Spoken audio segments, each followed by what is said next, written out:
নমস্কার, দ্য ওয়ালে আপনাদের স্বাগত। আজকের বিষয়, মোহাম্মদ ইউনূস এবার বাংলাদেশের রাষ্ট্রপতি হতে চাইছেন। আপনারা সকলেই জানেন যে 22তম রাষ্ট্রপতি মোহাম্মদ সাহাবুদ্দিন তিনি আচমকাই শারীরিক কারণের কথা জানিয়ে পদত্যাগ করেছেন।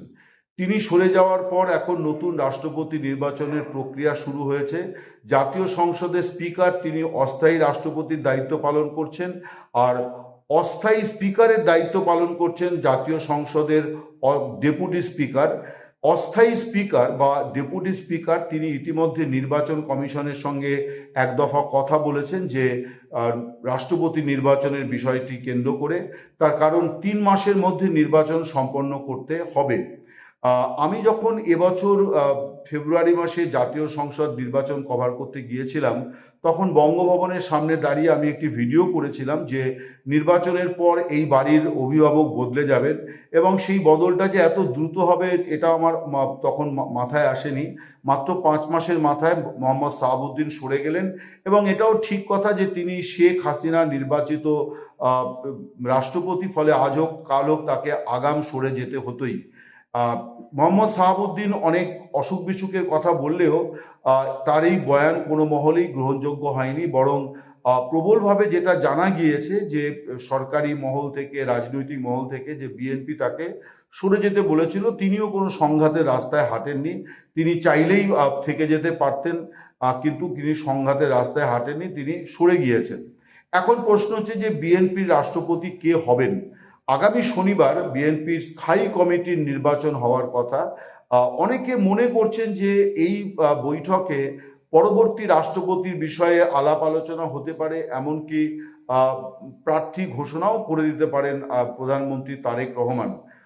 তারেক রহমান তিনি দলের চেয়ারম্যান, ফলে তার কথাই শেষ কথা হবে যে কে পরবর্তী রাষ্ট্রপতি হবেন। বিএনপির একাধিক নাম তো অনেক দিন ধরেই বিবেচনায় আছে। আমি যে ভিডিওটির কথা বললাম সেখানে আমি মির্জা ফখরুল ইসলাম আলমগীর, তারপর মঈন খান, এরকম অনেকের নামই আমি বলেছিলাম। গয়েশ্বর রায়, তিনিও একজন প্রবীণ নেতা, তার কথাও আমি নির্বাচন আলোচনায় এনেছিলাম। তো আমার কাছে যেটা মনে হয়েছিল যে বিএনপির কেউ এই পরবর্তী রাষ্ট্রপতি হবেন, এটা নিয়ে কোনো সংশয় নেই। কিন্তু একটি বিষয় নিয়ে এখন আলোচনা শুনতে পাচ্ছি, আমি গত 2-3 দিন ধরে আবার বাংলাদেশে আমার পরিচিতদের কাছ থেকে যে কথাটি শুনতে পাচ্ছি, সেটি হচ্ছে যে মোহাম্মদ ইউনূস তিনি এবার রাষ্ট্রপতি হতে পারেন, এমন বিষয়টাও নিয়ে কিন্তু অনেকেই বলছেন। মোহাম্মদ ইউনূস রাষ্ট্রপতি হবেন এই আলোচনাটা কিন্তু যখন তিনি প্রধান উপদেষ্টার দায়িত্ব পালন করছিলেন তখনও এই আলোচনাটি ছিল যে তিনি রাষ্ট্রপতি হয়ে যাবেন এবং অন্য কেউ প্রধান উপদেষ্টা হবেন, এবং রাষ্ট্রপতির হাতে প্রভূত ক্ষমতা থাকবে। সেই ক্ষমতা বলে তিনি বকলমে দেশটি পরিচালনা করবেন। এখন বর্তমান যে সংবিধান, সেই সংবিধানে রাষ্ট্রপতির হাতে কোনো ক্ষমতা তেমন একটা নেই। রাষ্ট্রপতির পদটি আলংকারিক, এবং ক্ষমতার দিক থেকে বললে রাষ্ট্রপতি হচ্ছেন একজন চমকপ্রদ শূন্য। ফলে এই অবস্থায় মোহাম্মদ ইউনূস রাষ্ট্রপতি হবেন কিনা এই প্রশ্ন আবার অনেকের মধ্যে আছে।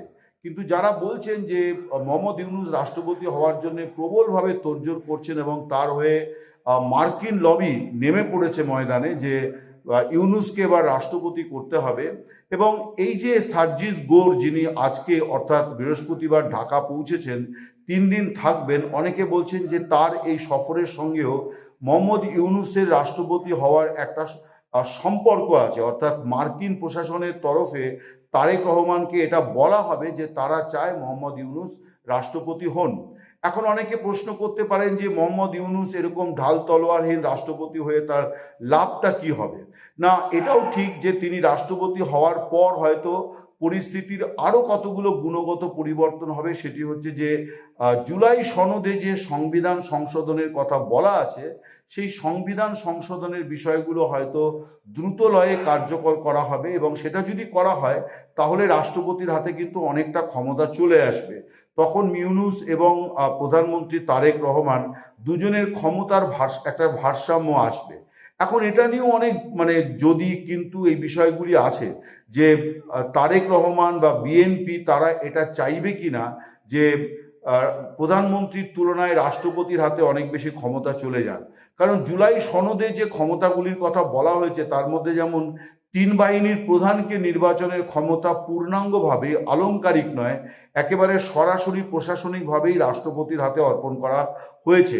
এমনিতে সাংবিধানিকভাবে তিনি তিন বাহিনীর প্রধান, অর্থাৎ তিনি সুপ্রিম কমান্ডার, কিন্তু সেটা একটা কথাই মাত্র। সেনা বাহিনীকে পরিচালনা করেন প্রধানমন্ত্রী, তারা প্রধানমন্ত্রীর কাছে দায়বদ্ধ। সেই ক্ষমতা যদি রাষ্ট্রপতির কাছে চলে যায় তাহলে বাংলাদেশের মতো দেশে কিন্তু সরকার পরিচালনা খুব কঠিন হতে পারে। তার কারণ বাংলাদেশের সেনার একটা বড় ভূমিকা আছে। এছাড়া আরও একটা বিষয় আমার যেটা মনে হয় সেটি হচ্ছে যে, যেমন আইরিন খানের কথা অনেকে বলছেন যে এই ভদ্রমহিলার আন্তর্জাতিক খ্যাতি আছে, তাকেও রাষ্ট্রপতি করা হতে পারে, এই প্রথম একজন মহিলাকে রাষ্ট্রপতি পদে নিয়ে আসতে হতে পারে।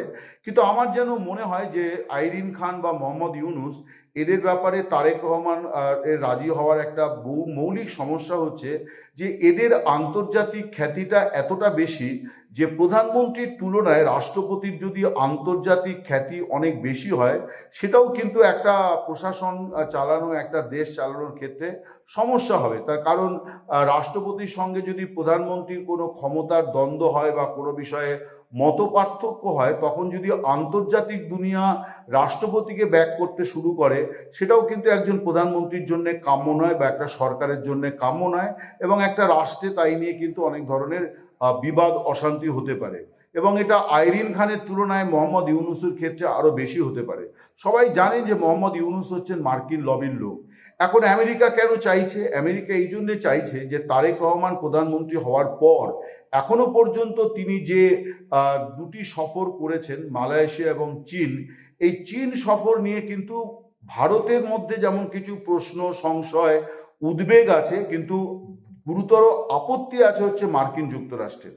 অর্থাৎ তারা এই যে চীনের বলয়ে বাংলাদেশকে নিয়ে যাচ্ছেন তারেক রহমান, এইটা আমেরিকা তার ভূ রাজনীতিতে একটা বড় ধরনের প্রত্যাঘাত বলে মনে করছে। তারা মনে করছে যে এইভাবে যদি বাংলাদেশের মধ্য দিয়ে বে অফ বেঙ্গল বা ইন্ডিয়ান নেশনে যদি ইন্ডিয়ান ওশানে যদি মানে চীন একটা বড় মানে প্রবেশদ্বার পেয়ে যায়, সেটা আমেরিকার জন্য খানিকটা মানে সিকিউরিটি থ্রেট হবে, ভারতের জন্য তো হবেই। ফলে এই জায়গাতে আমেরিকা কখনোই চাইবে না যে তারেক রহমান একেবারে গোটা মাঠ জুড়ে খেলুক। ফলে তাকে খানিকটা চেক দিয়ে দেওয়ার জন্যে ইউনুসের মতো একজন মানে একনিষ্ঠ মার্কিন ভক্ত, যাকে দীর্ঘদিন ধরে আমেরিকা লালন পালন করেছে এবং আমেরিকার প্রত্যাশা, যিনি সবচেয়ে ভালো জানেন, সবচেয়ে ভালো বোঝেন, এবং তাই শুধু নয় সবচেয়ে আন্তরিকভাবে সেটা বাস্তবায়ন করতে চান, সেই ব্যক্তির নাম কিন্তু বাংলাদেশে মোহাম্মদ ইউনুস। তার বিকল্প বাংলাদেশে আর কেউ আছেন বলে মনে হয় না। তিনি মনে প্রাণে হচ্ছেন মার্কিনপন্থী এবং তিনি চান যে বাংলাদেশ আমেরিকার কথায় উঠুক বসুক। এবং এটার একটা বড় প্রমাণ কিন্তু পাওয়া গিয়েছে যে জাতীয় সংসদ নির্বাচনের দুদিন আগে যেভাবে আমেরিকার সঙ্গে বাংলাদেশের বাণিজ্য চুক্তিটি ইউনুস সম্পন্ন করেছেন, যেটা অনেকে বলছেন যে মানে কি বলে ব্রিটিশ ইস্ট ইন্ডিয়া কোম্পানির ভারত দখলের মতন একটা বিষয়, অর্থাৎ বাংলাদেশকে পুরোপুরি তিনি আমেরিকার হাতে তুলে দিয়েছেন। এই যে বিষয়টা, এই যে ঘটনাগুলি ঘটেছে, এটা কিন্তু মোহাম্মদ ইউনুস ছিলেন বলেই সম্ভব। ফলে আমেরিকা এখন বুঝতে পারছে যে ইউনুস ছাড়া তাদের দ্বিতীয় কোনো বন্ধু বাংলাদেশে নেই। ফলে এই ব্যক্তিকে যদি বসিয়ে দেওয়া যায় সাংবিধানিক প্রধান করে এবং পরবর্তীকালে আরও চাপ সৃষ্টি করে যদি জুলাই সনদগুলোকে বাস্তবায়ন করা যায়, তাহলে পরে তাদের অনেক কার্যসিদ্ধি হয়। এবং আপনারা লক্ষ্য করবেন যে আলী রিয়াদ, যিনি সংবিধান সংশোধন কমিশনের ভাইস চেয়ারম্যান ছিলেন, বস্তুত যিনি এই সংবিধান সংশোধন কমিশনের গোটা বিষয়টি নিয়ন্ত্রণ করেছেন, জুলাই সনদটি যার হাত ধরে তৈরি হয়েছে এবং প্রকাশিত হয়েছে, তিনি আবার বাংলাদেশে কিন্তু সক্রিয় হতে শুরু করেছেন।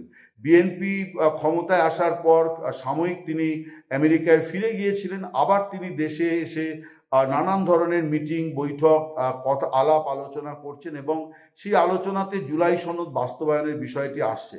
ফলে মোহাম্মদ ইউনুস তার রাষ্ট্রপতি হওয়ার সম্ভাবনা একেবারেই নেই এমনটি দায়িত্ব নিয়ে বলা যাবে না। তবে একথা দায়িত্ব নিয়েই বলা যায় যে যদি সত্যি বাস্তবে সেটা হয়, যে আমেরিকার চাপে তারেক রহমান মোহাম্মদ ইউনূসকে মেনে নেন, সেটা একটা অভাবনীয় বিষয় হবে।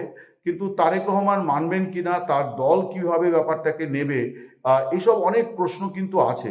কিন্তু মোহাম্মদ ইউনূস যে চাইছেন এবং অতীতও চেয়েছেন, ফলে এটা নিয়ে কিন্তু কোনো মানে কোনো গোপনীয়তা নেই, এটা নিয়ে কোনো লুকোছাপা নেই। এটা ইতিমধ্যে সকলের কাছেই স্পষ্ট যে প্রধান উপদেষ্টার দায়িত্ব পালন করার পর এবার তিনি রাষ্ট্রপতি হতে চান। রাষ্ট্রপতি হলে তার অনেকগুলি সুবিধে আছে।